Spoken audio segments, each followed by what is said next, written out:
Bagong taon at may pirmado na rin po itong ating budget ngayong taon. Attorney, ano ho bang masasabi po ninyo dito? Ang Malacanang sinasabi pinakamalinis daw itong budget natin ngayong taon. Attorney. Pinakamalinis. Meron bang, if there's such a thing as pinakamalinis na budget, baka ibig nila sabihin wala na daw pork barrel.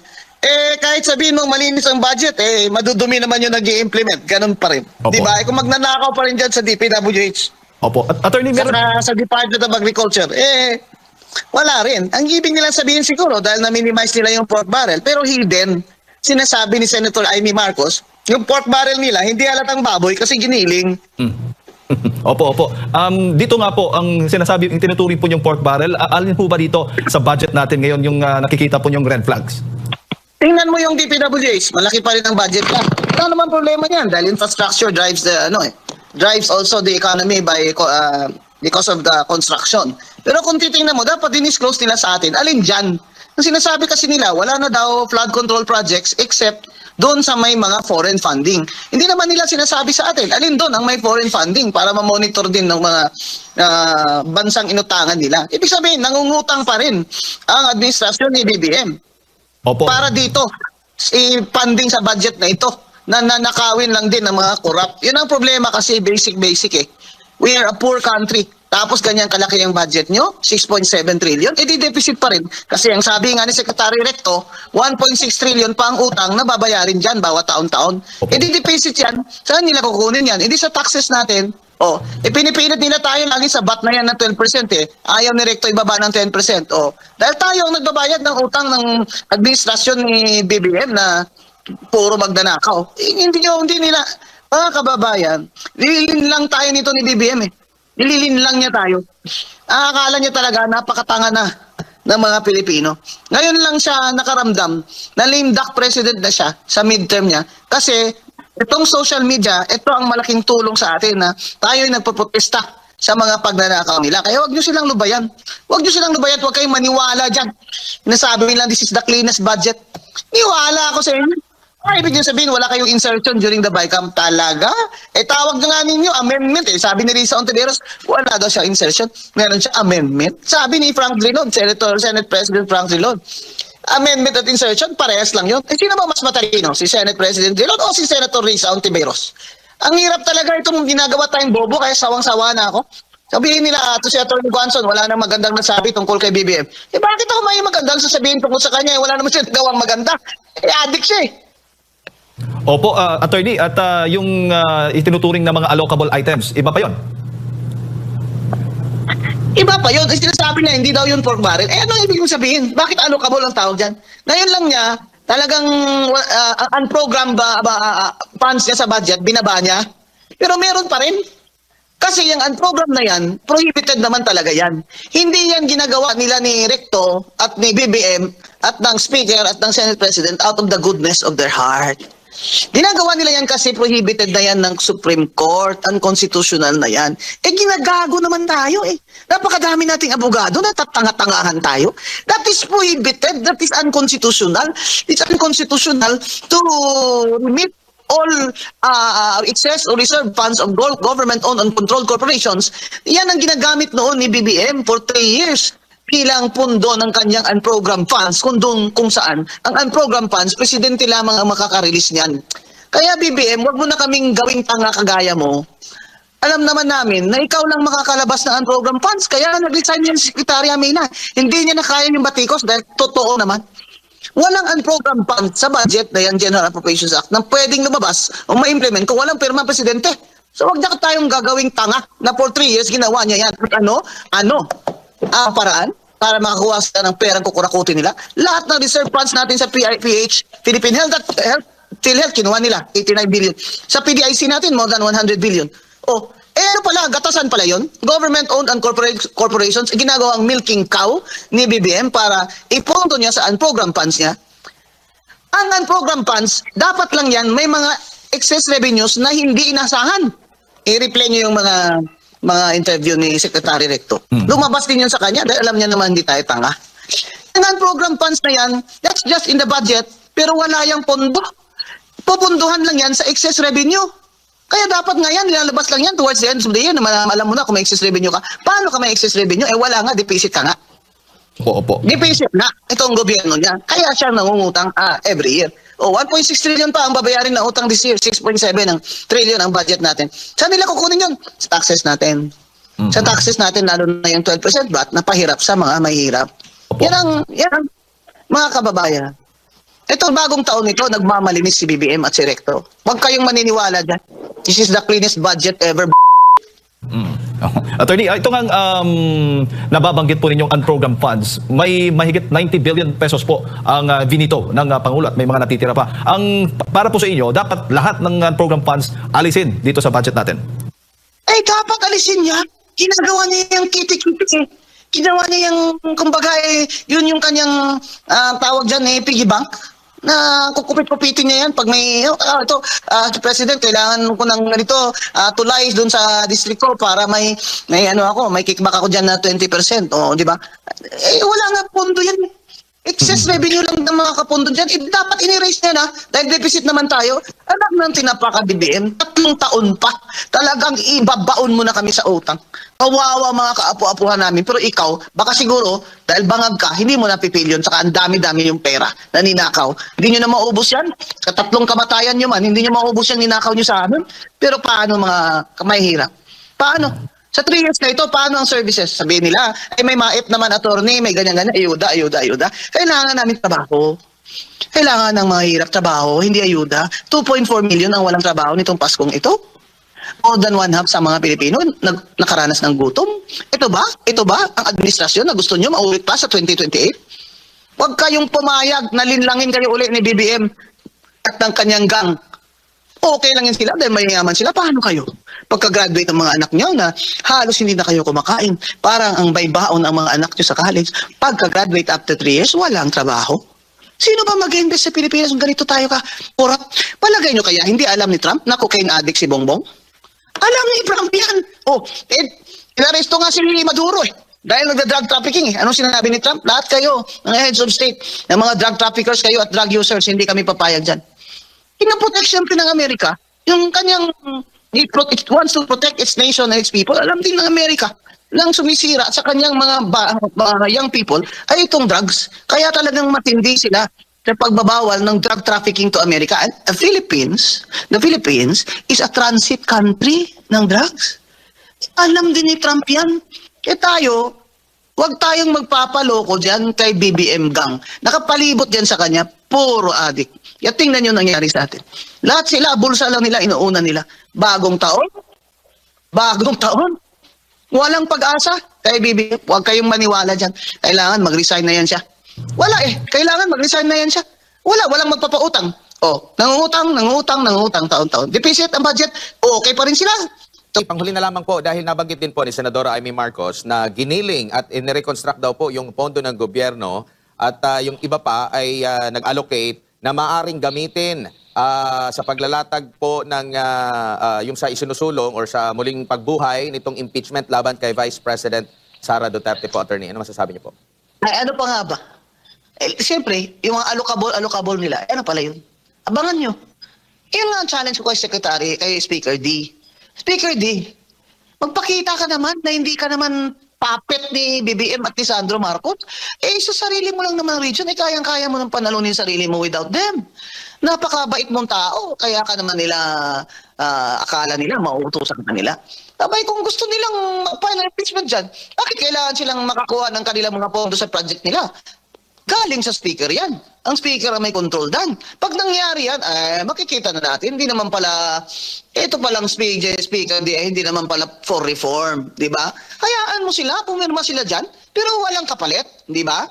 Kaya yung unang impeachment, talagang yun, from the start, tainted yun. From the start, kasi namigay talaga ng pera yun, saka project funds Yan si Martin Romualdez, nasaan na ba yan Nasaan na yan? Opo. Natatago si Martin Luther kasi tinago niya na yung mga pera natin abroad. Yung asawa niya, dyan pa Isa pa yan, kapal na mukha. Yeda Romualdez, ang kapal na mukha mo. Naka 3 terms ka na. Pumasok ka pa 4 terms sa tingog. Ito namang si Chairman Garcia ay pinayagan ka. Ano ba yan? Nakakabobo na talaga ang power? Kasi nandyan na yan sa batas eh. And when the law does not distinguish, you should not distinguish. Pag sinabi ng law na yung 3 terms ka lang na sunod-sunod as congressman, hindi sinabi na except the party list. Ano? Alam mo, nakakabobo na kayo eh. Noon, quiet-quiet lang ako pero nakakabobo na kayo. Comelec commissioners, ang gagaling nyo dyan.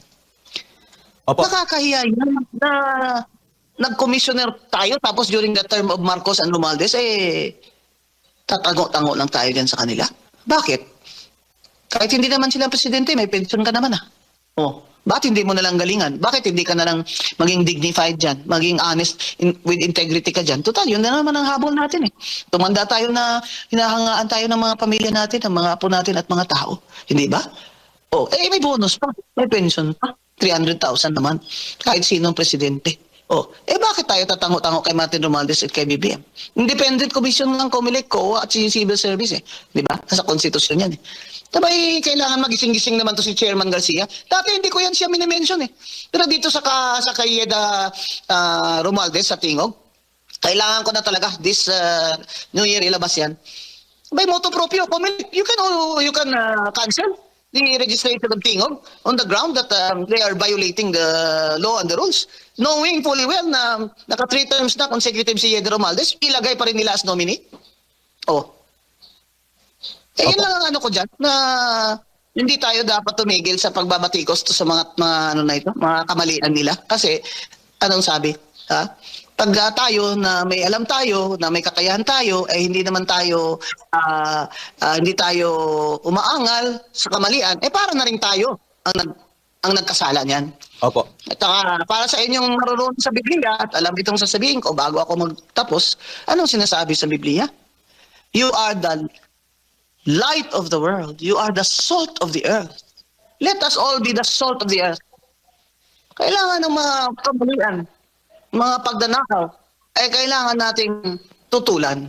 Maraming salamat po. Happy New Year po sa inyo lahat. Nagamitin ito sa political na galaw, hakbang para labanan or against dito kay Vice President Sara Duterte sa posibleng impeachment po, no? Nakikita nyo po ba, considering nasa mga mahigit 2 taon na lang bago po muling magkakaroon ng national na halalan po, na nakikita nyo ba na magre-recalibrate din yung mga kongresista, mga mambabatas na nasa kongreso po sa pag-consider dito sa impeachment? Kasi alam naman natin, marami pong mga grupo ang nagpahayag ng pagtutol nga dito po sa impeachment laban kay Vice President Sara Duterte. And nitong nakalipas na halalan, nakita naman natin kung ano yung naging epekto. Kung saan inamin din ng mga congressman during sa kanilang panunuyo, sa kanilang mga constituents, anong dahilan bakit sila pumirma doon sa impeachment. Kasi kailangan din nila ng pondo po at maaring maulit yan. Pero nakikita nyo po ba na magkakaroon ng pagdadalawang isip yung mga nasa kongreso ukol dito po sa impeachment versus VP Sara? May 2 pagbabago na mangyayari, Admar, no? Hindi lang recalibration. Ito'y redirection. Number 1, yun talagang mga dilaw at saka pink. Pati na yung mga anong tawag nito? Pro-Marcos.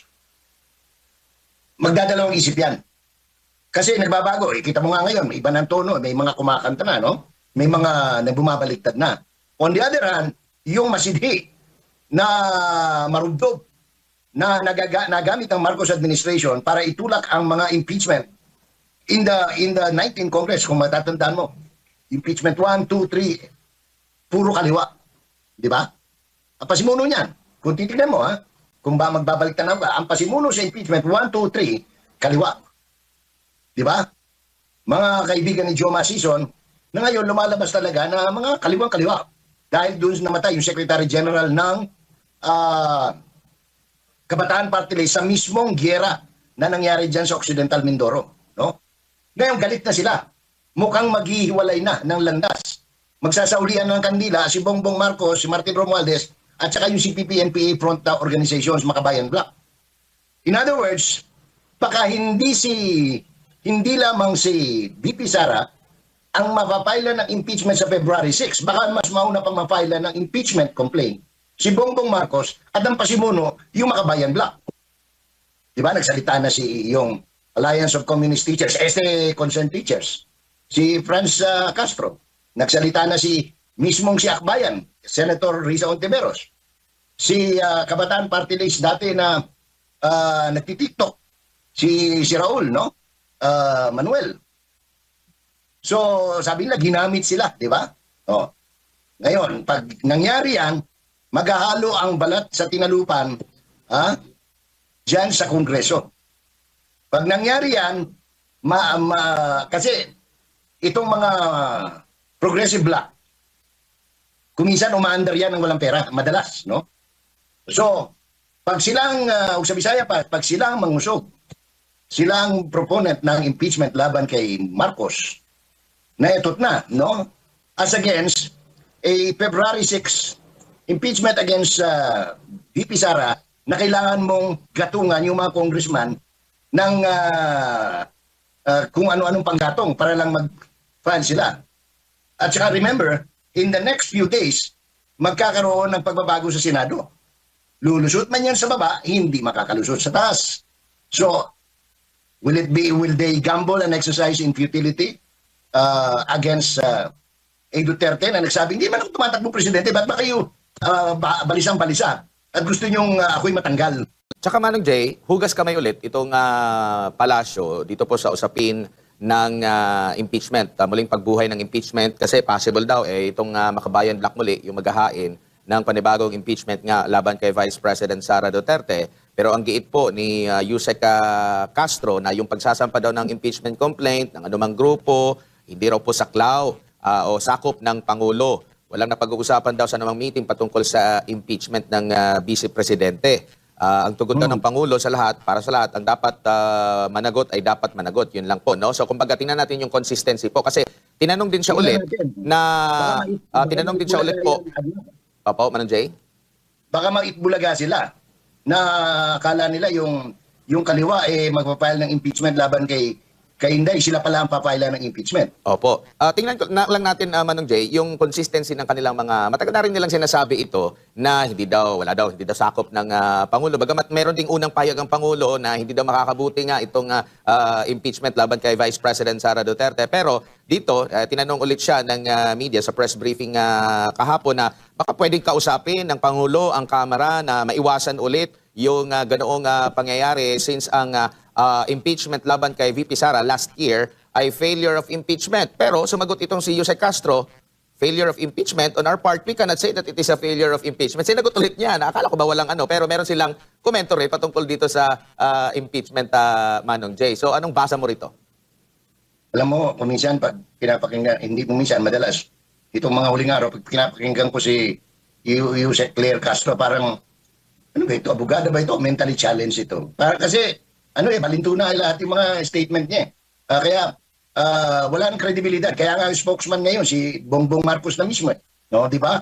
SSS, siya na nag-a-announce. GSI, siya na nag-a-announce. DSWD, siya na nag-a-announce. Pati pension plan, siya na nag-a-announce. Kasi nga, wala ng kredibilidad sa totoo lang, kaya sirang-sira si Bongbong Marcos sa publiko. Isa sa mga dahilan dyan, si Claire Castro. So, when Claire speaks, yung kabila na ang paniwalaan mo kasi malabo ito. Ganun. So, mahirap pag meron kang spokesperson na prejudge na ng publiko. Parang pinagtatawanan na nga ng publiko .